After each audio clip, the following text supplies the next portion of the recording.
Good afternoon, everyone. My name is Isabelle Miigwetch, and I am from Serpent River First Nation.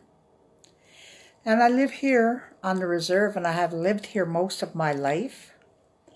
And I'm also work for Miigwetch. I come down there 2 days a month. I work at On Deck Omnikaneng, and one day I work in Espanola. And what I do there is I am working as doing massage, or what they call working with energy. As well, I do cedar bats there. And I've been working there for maybe 5 years.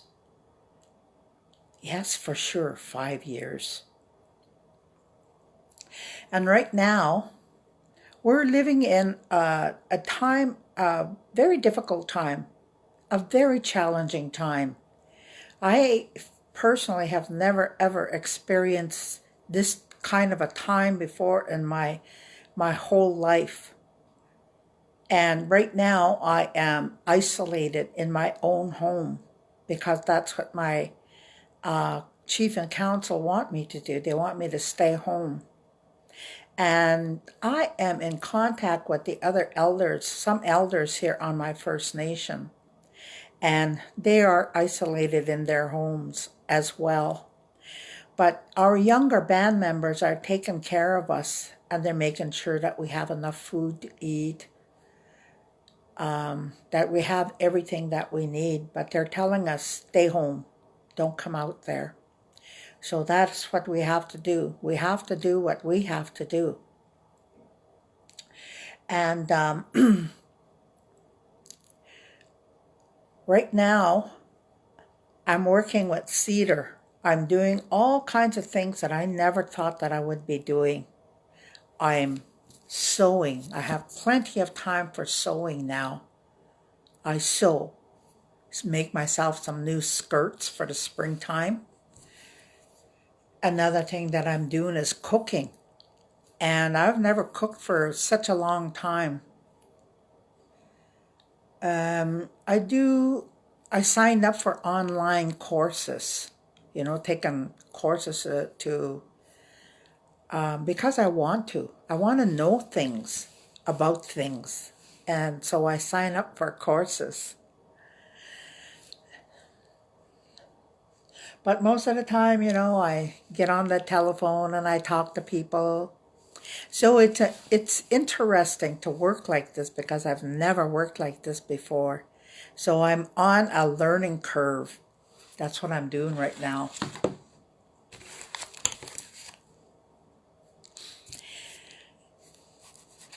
I'm just checking my notes here. I try to prepare everything so that I can be ready. I could be ready to, for this. I don't like to go into any place being late or without any proper preparations. I like to be prepared for everything. Anyways, all that is talking about, what we're talking about is survival, okay? Like I said, we're in some very, very difficult times. But, we're going to do this. We're going to survive this because we've survived so many things already. We've survived so many things. And like my chief and council said, stay home, don't go out any place.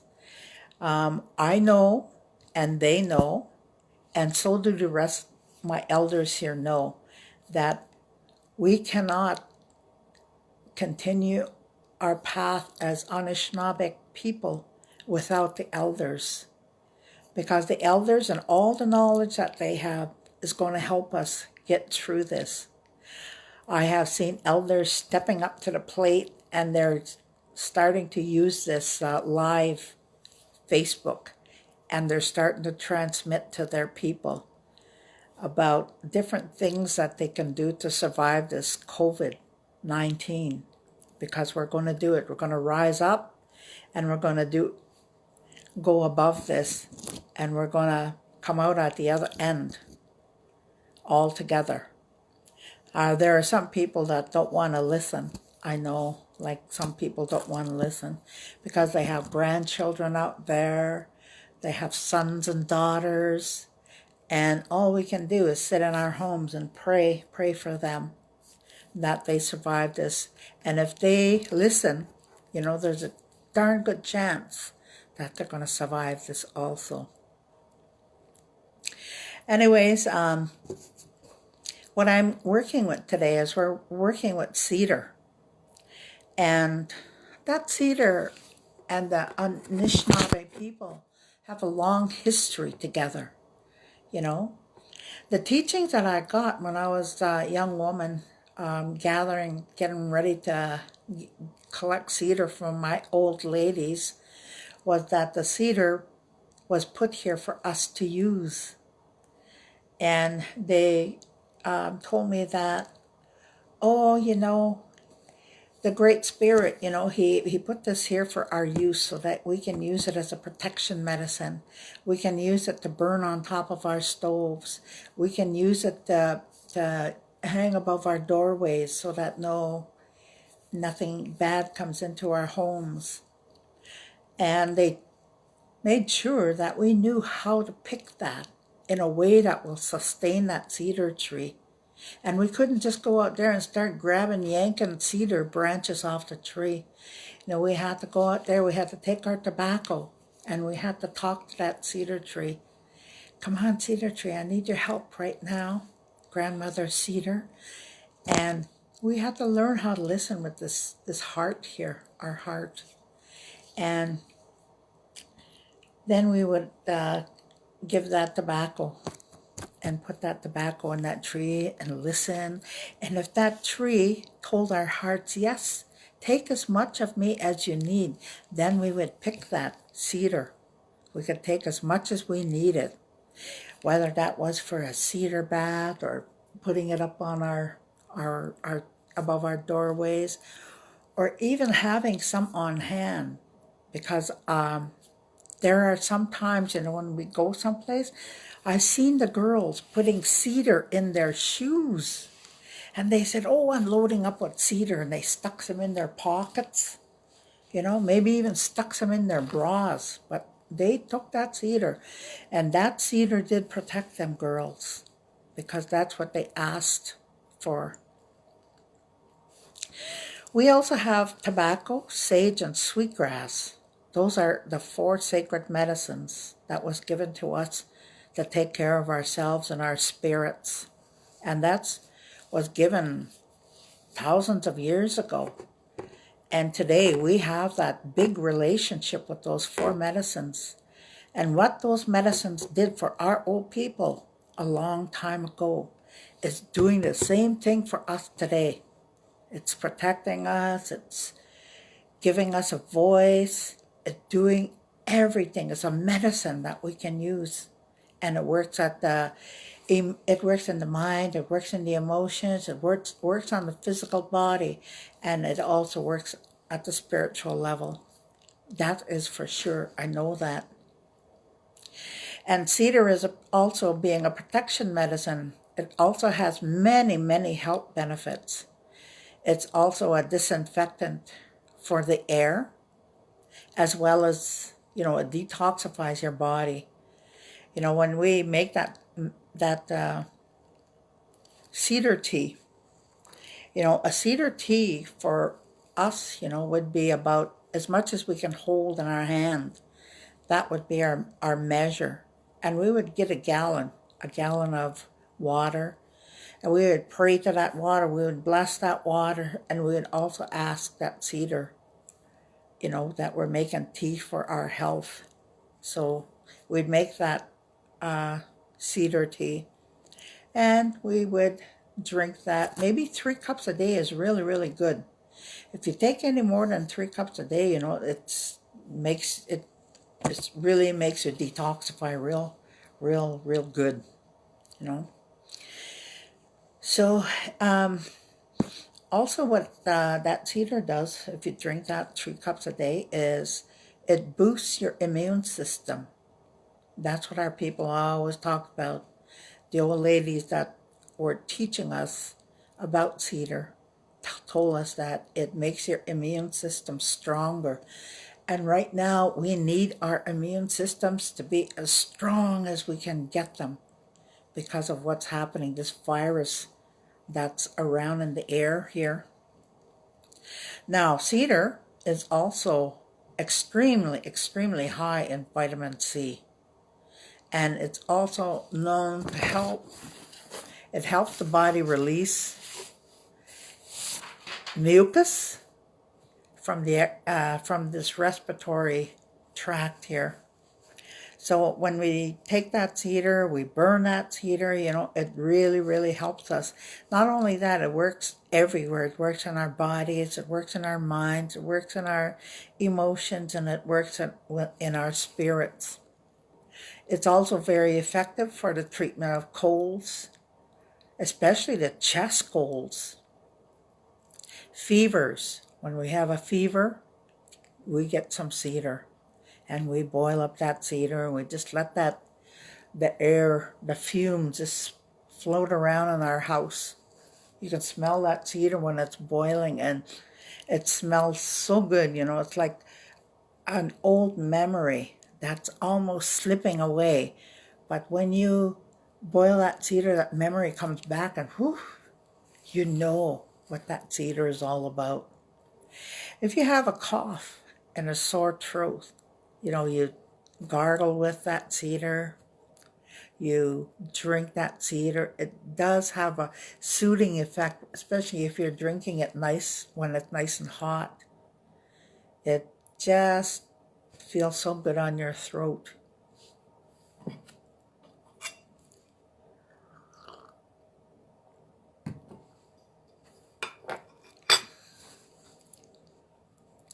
Sometimes when we have kind of like dry skin, like we're washing our hands so often, our hands are just dried right out, eh? So I keep a little bit of cedar over there and I spray my hands with that cedar water, to help with the dryness, because maybe I'm using Purell, that disinfectant spray on my hands. Disinfectant, I got some right here. One-step hand sanitizer. I'm using that maybe way too much, more than I should be using it. So here I got my cedar and I sprayed a little bit of that cedar on and just keep my skin kind of like moist and comfortable. This is a medicine, and too much of this medicine, like I said, will detoxify you way too much. It has a laxative effect. And a lot of our medicine people say that cedar should not be drinking by women that are pregnant or going to have babies. Shouldn't be drinking cedar water at all, or cedar tea. So we have a lot of like sometimes a little bit of constraints with our cedar, especially for the health of our unborn children, because we do have this idea where we take care of the next 7 generations that are coming. That's a law for us people. So yesterday I went picking cedar, and when I was out there picking cedar, I really did take my tobacco. I took my tobacco out there and I asked that cedar tree if I can have some of the cedar. And then I had to sit there and listen for a while, And that cedar tree said, "Oh," she called me in my indigenous name. She called me in my spirit name. She said, "Yeah." She said, "You can have enough." She said, "to do whatever it is that you've got to do," she said, "for yourself." So I took a little bit here and a little bit there, and I didn't take a great big branch. I just took a little wee tiny little branches like this here. That's what I picked when I was out there. And then they said, don't take everything. Don't take everything. You leave some for the next 7 generations to come. You never take the first little branch of cedar that you see, but travel on to the next little branch, because that first branch is being saved for those that are not here yet. And I thought to myself that those old ladies way back in the day were really, really wise when they told us about those things. Anyways, we don't leave our cedar trees bald in any spots. We just take a little bit here and a little bit there. And we never, ever take more than we need. So with this cedar tea, like I said, we boil, a handful in a gallon of water. Because a long time ago, people didn't have measuring cups at all. We had no measuring cups. And when we're making our medicine, our hand was our measure. Our hand had exactly the amount, what we could fit into our hand, that was exactly the amount that our bodies needed. So we took our hand measure, and we put that in that boiling water, and we let that water boil for a while. And that cedar was the exact strength that our body needed so that we can drink that and get well. We can doctor ourselves that way. Now we have different ways of doing it. We have measuring bowls, we have measuring cups, we have different ways of doing this. But those are old times, old days that we do that. Hey, sometimes we take a little bit of maple syrup, because we're people of the maple syrup also. We're making maple syrup. There's our people who are making maple syrup have already cooked up all their syrup now. They made syrup, and what they did was they send out a little bit to all the households on our reserve. So I have a little bit of maple syrup, and I sweeten up any tea that I'm drinking with a little bit of that maple syrup. And so then, when I'm finished with my cedar, so I just pull these the cedars out, and I pour my cedar tea in a teapot, and I sit there and drink this, sip on this, maybe all day long if I want, But like I said, I never take more than 3 cups, because I know what it does to my body, So anyways, if I got a whole big bunch of cedar tea, then I put them in the mason jars and put the lids on them and throw them in the fridge there. And I have enough maybe for a couple of days, maybe a week. And that's what I do. I just sip on that here and there. Now, I'd like to talk a little bit about that cedar bath, giving ourselves a cedar bath. Now, we all know that cedar baths are very, very powerful. They're powerful. I've never had anything more powerful than a cedar bath. When I needed to be cleansed in such a way. Right now, we need that cleansing of that cedar.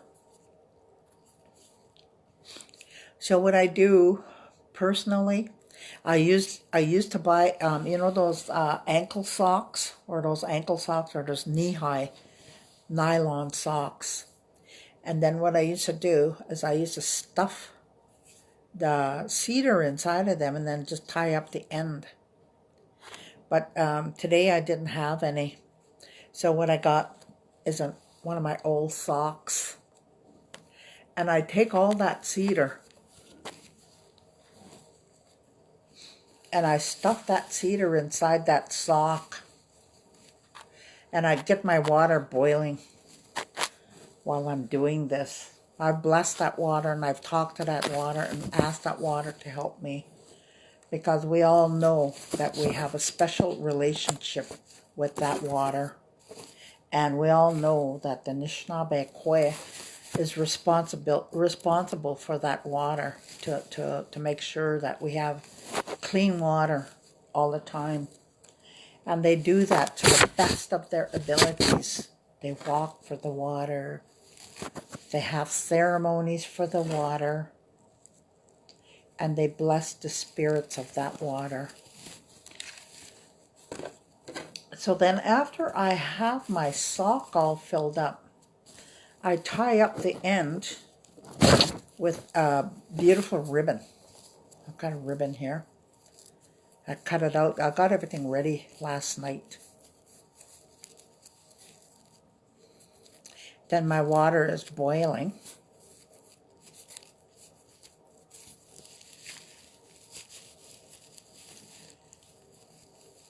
Oh, I love the smell of it. You can smell that cedar. And when my water is boiling, I take this old sock and then I just throw this into my pot. Let that boil. I've got a gallon of water in this pot. My medicine pot, is able to hold a gallon of water at a time. And then I put that in there and I let that boil maybe 10 or 15 minutes. I think actually what they used to tell us a long time ago, it took 20 minutes for that water to become purified when we boil it for 20 minutes. That's what it took. So I boil that for maybe 10 minutes. I don't really need that really. And it's strong enough. Oh my goodness, this cedar water is so strong, you know. And again, like I said, it releases a perfume, a cedar perfume throughout your whole house. So what you can do is go down to your bathroom over there and start filling up your tub with warm water, however hot you want it. And then what you do is take your medicine pot and go down there, and you pour that into your tub. And then you get in that tub. Even this goes in that tub. And this makes a very, very good cleanser too. You know, you wash your whole body with that because there's cedar in there. And that cedar goes everywhere on your body. And it cleanses and purifies and restores all your energy back to the way it was when it was working in an optimal condition. Because that's what our medicines are supposed to do. They're supposed to help us. And, you know, we can just lay in that tub for maybe 20 minutes, half an hour, and just soak and rub the cedar all over, you know, your hair, everything. Because sometimes things get stuck in your hair, you know, like bad negative thoughts can get stuck in there. Old judgments can get stuck up there, you know. Criticisms, you know, you gotta make sure that all that cedar takes care of that and removes all those toxins, all those ideas that you got that are not really helping you or helping anybody else. Oh, I see Patsy Brando Noakes is here. Honey Patsy. And Courtney Couric is watching. Welcome, ladies. It's good to see you. It's good to have you here.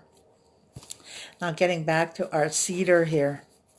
This cedar, even children can be cleansed with this cedar bath. As long as you start them while they're very, very little, you know, they grew up with the smell of that cedar, you know, they'll never, ever forget that. And when they're grown up men and women and maybe living on their own, they'll remember that. Oh, I remember when my mommy gave me cedar baths with the cedar water, you know, and there's even a chance that they might go out and pick their own cedar and maybe give themselves a cedar bath. And I can see all these Anishinaabe Métis lady, and there they are. You're here. And you've been washing your hair with cedar, and it's a good thing.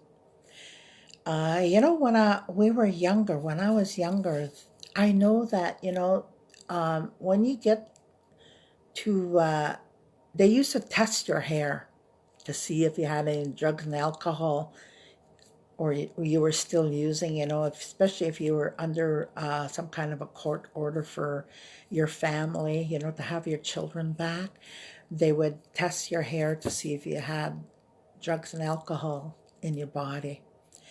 And it would be very bad if you had tested positive for that.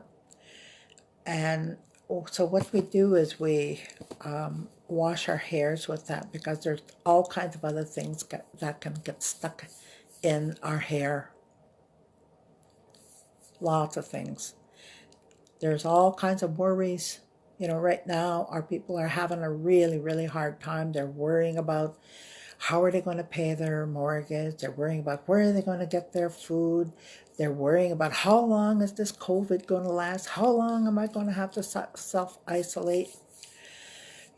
And it's hard. So if you take your cedar water and just kind of like wash your hair with that, maybe sometimes, you don't even can't sleep because you're worried so much about this. But, with this here, I don't mean you can wash your hair and go running outside. You wash your hair and stay home. Do what you have to do to keep yourself going and to keep yourself well. Now, we have a lot of times, like with our cedar baths, we can wash our faces, even our faces, like we have our eyes. We have things that are kind of like remembered in the back of our eyes, because when we close our eyes, we can see those things again. They just kind of like pop right up again. And, maybe things that we shouldn't have seen, but we did get to see them, So we take that medicine water and that grandmother cedar water and ask her, take away those things, take the edge off of that pain that is still buried back there. As well, there are times when we have heard things with our ears. So we need to take that cedar water and bless our ears with that and cleanse and purify those ears. And maybe all the things that we took inside, things that went from our ears and maybe went right down into our hearts. And in our hearts, we came to believe those things about ourselves, that things that were not really true, because we didn't have maybe we weren't grown up enough to think about them in a logical manner. So we just took those things in, we believed them, and they became part of who we are. Now we can take those things and we can take those out of our ears, and we can know who we are. We can rewrite our whole early years if we want, to remove all the things that we heard about ourselves that were lies. And then, around our necks here, we can use that cedar to remove, things that get stuck in our necks. Sometimes we have to talk, and we just can't talk because everything gets stuck here, because we're kind of like really in an emotional place, and so we just swallow that. We swallow all that emotion back down. And if we open that up with our cedar medicine, we open that so that it opens the channels that we can speak our truth, how we have to speak. And then on our shoulders too. Our shoulders, sometimes we have we're carrying things, that we really don't have to carry. I seen some of our women come in and they say, oh, I'm carrying so much on my shoulders.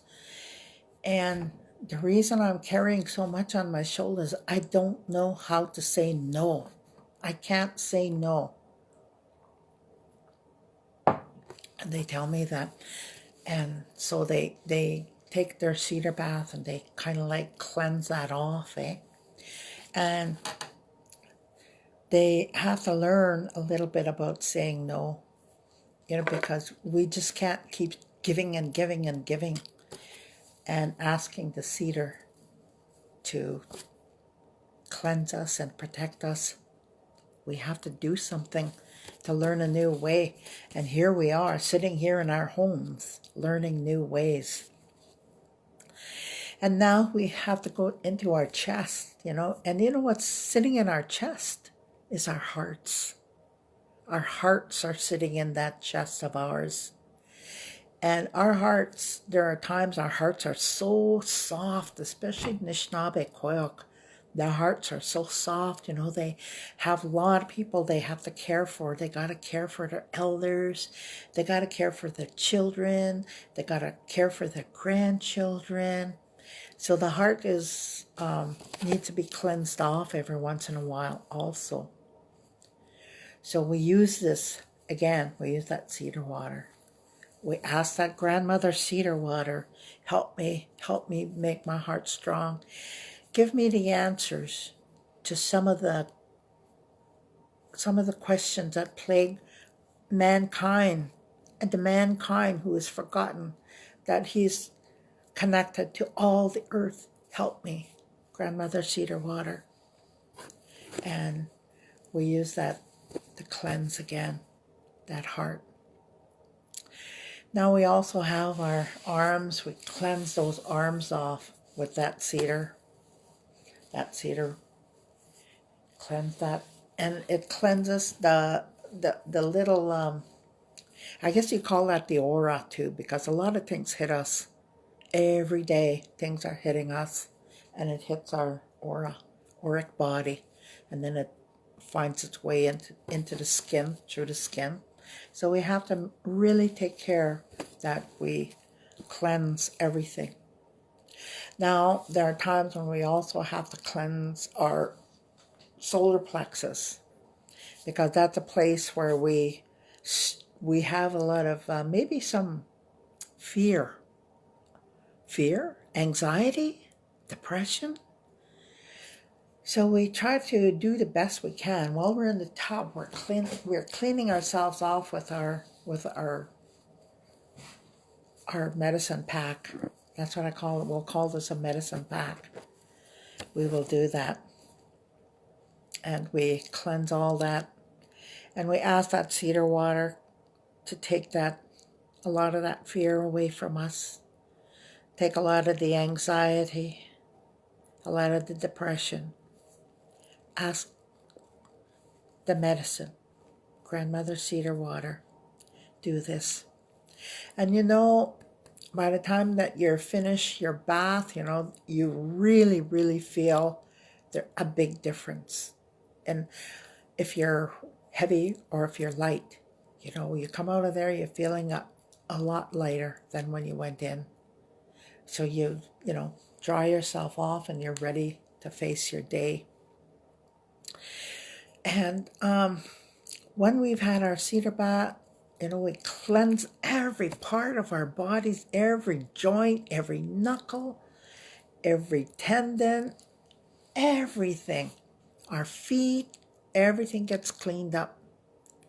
And when you get out of there, you should be in a real good place.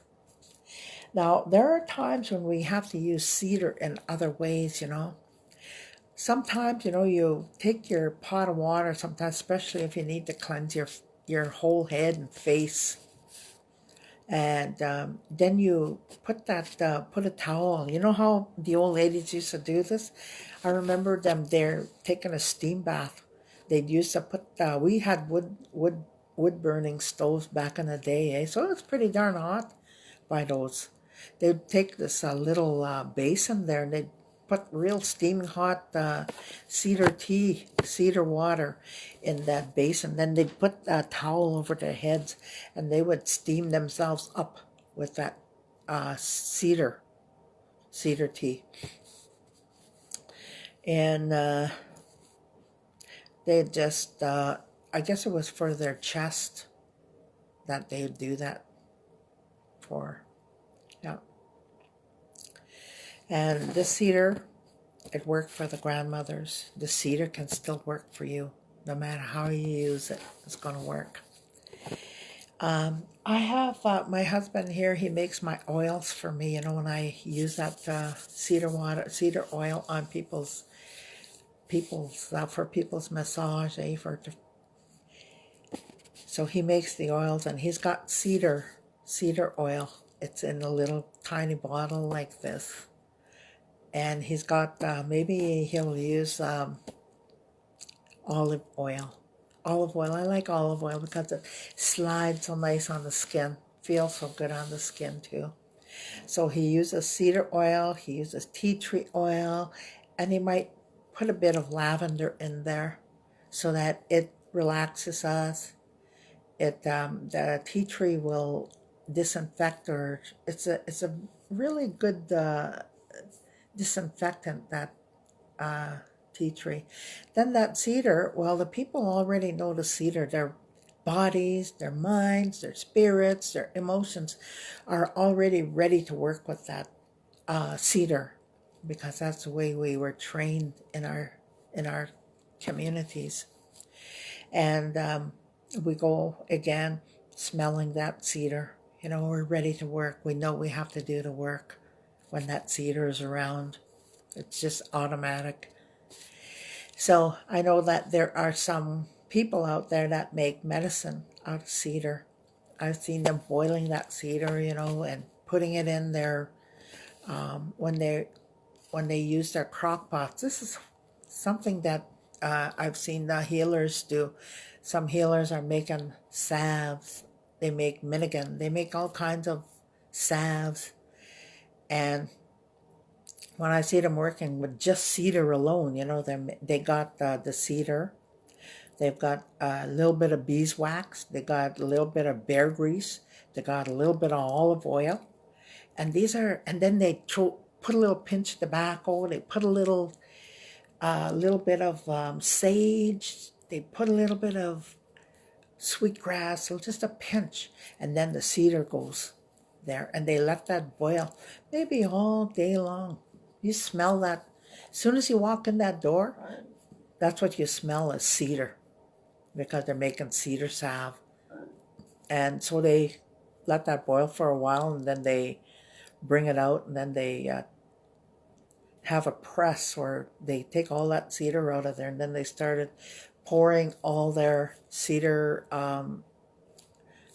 salve into little jars.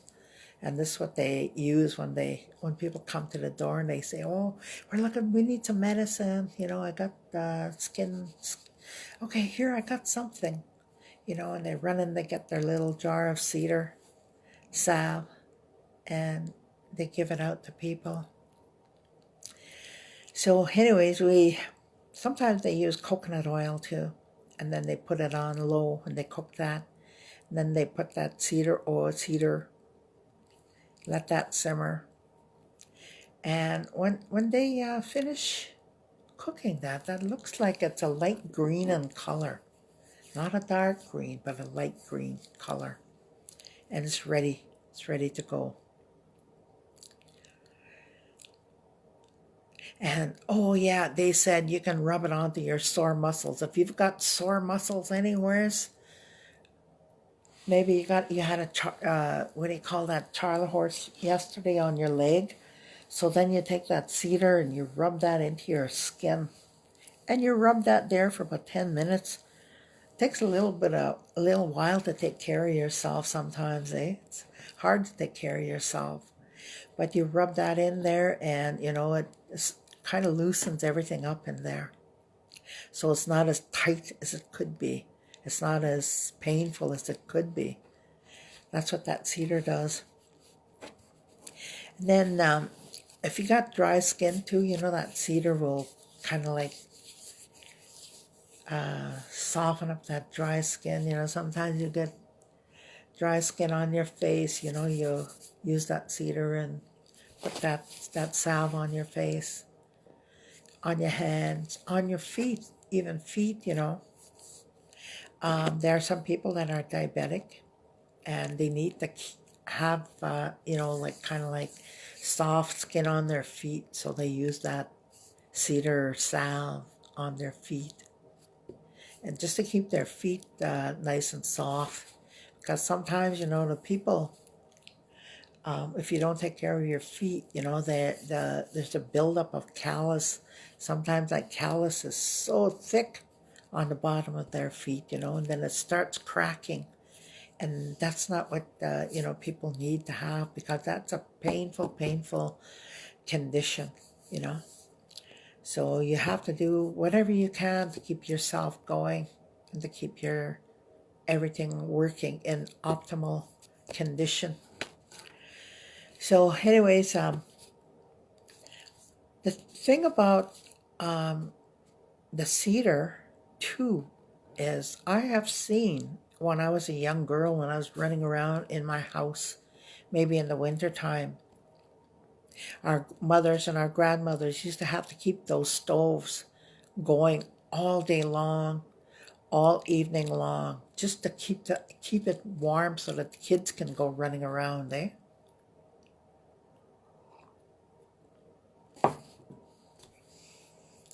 So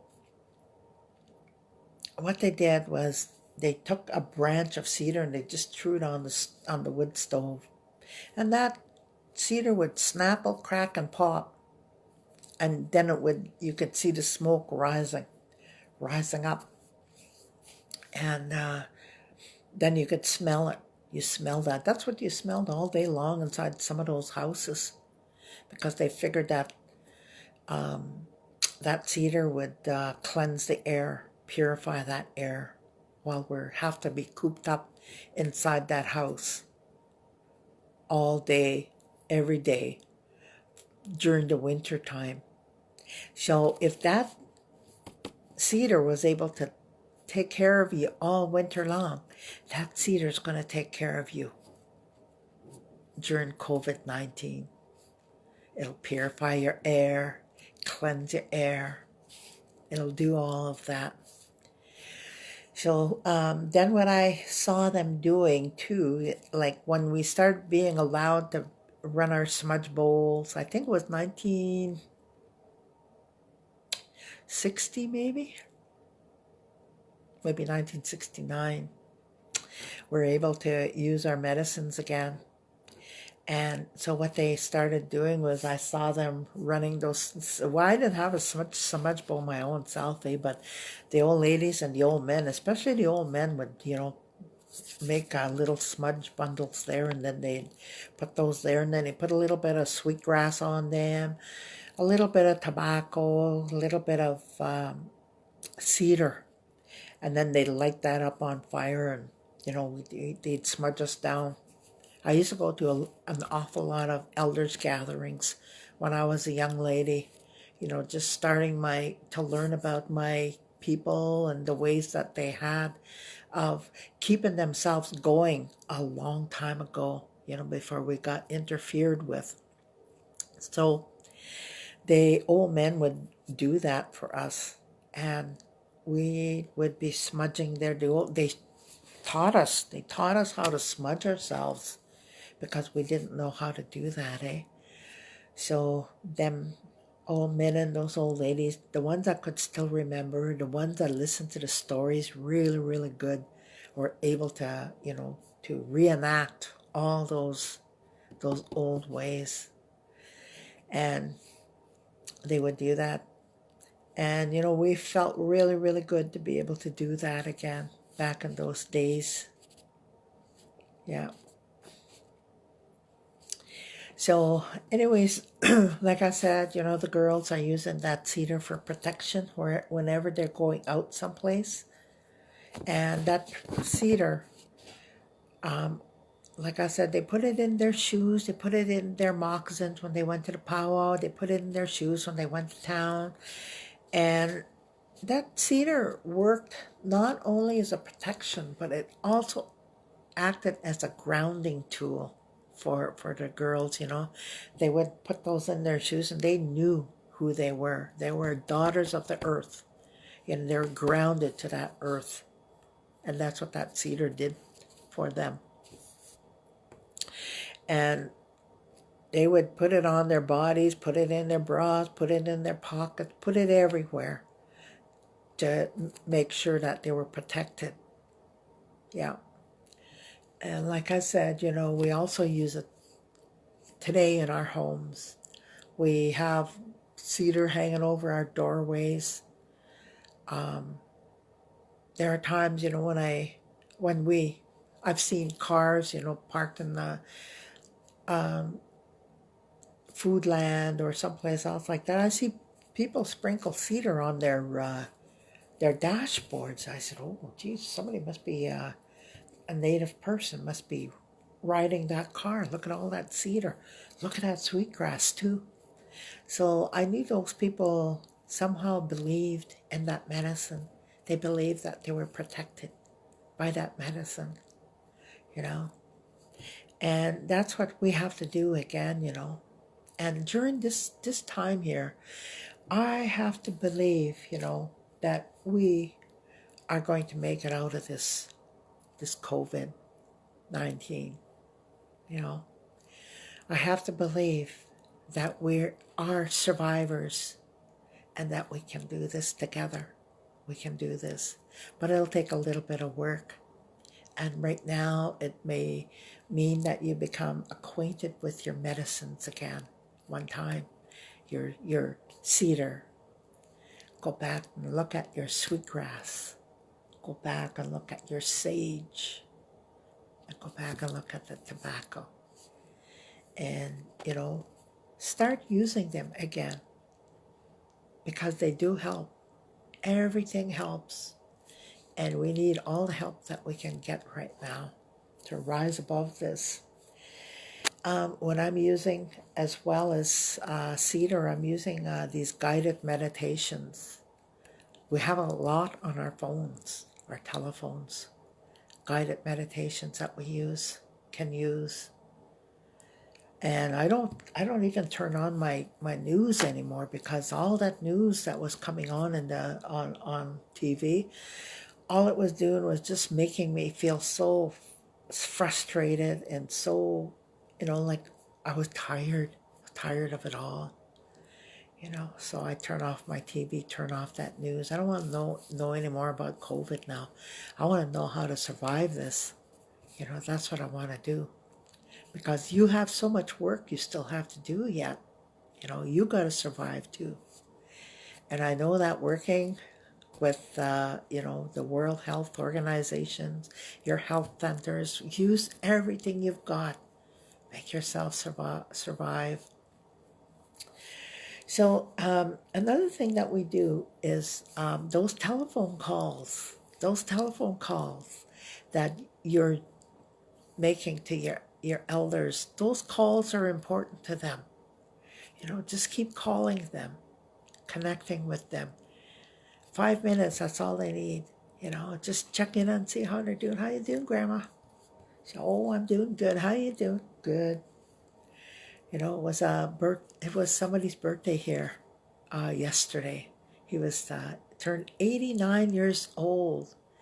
So they had a great big party for him up the hill there. Everybody went up to the community center in their cars, and they stayed inside their cars, and they drove past his house, honking their horns, and going back to their own homes.